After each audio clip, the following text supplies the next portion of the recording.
Marriage season ચાલુ થઈ ગઈ છે. એકદમ પ્રીમિયમ ક્વોલિટીમાં પ્લસ સાઇઝની બહેનો માટે એકદમ સુપર કલેક્શનના ફૂલ ઘેરામાં ટોપ આવી ગયા છે. એકદમ બ્રાન્ડ ન્યુ કલેક્શન છે.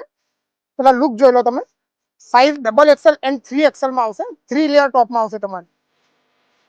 1 2 3 3 લેયર ફૂલ હેવી ઘેરામાં ટોપ આવશે તમને. માર્કેટમાં 500 થી 550 ની રેન્જની આઇટમ છે. ફૂલ હેવી ઘેરામાં આવશે. એકદમ પ્રીમિયમ ક્વોલિટીની આઇટમ આવશે. રેટ ઓફર રેટમાં રહેશે. માત્ર 350 માં મળી જશે તમને ઓફર રેટમાં. Size double and triple XL માં આવશે. ઓરિજિનલ લીવા બ્રાન્ડમાં આવશે તમારે. લોકલ કોઈ પણ મટીરિયલમાં આવે નહીં તમને. કલરો 10 થી 12 છે. વિડીયોમાં લિમિટેડ કલર ચાર્ટ બતાવવામાં આવશે. ઓફર રેટ ઓનલી આપણા ઇન્સ્ટાગ્રામ ફોલોઅર્સ માટે છે. જેમને પણ પરચેસિંગ કરવી હોય વહેલી તકે પરચેસિંગ ખાસ કરી લેજો. સ્ટોક 1 યા 2 દિવસથી વધારે રહે નહીં. એટલે જેમને પણ ઓનલાઈન બુક કરાવવું હોય ઓનલાઈન બુકિંગ કરાવી શકે છે તમારે.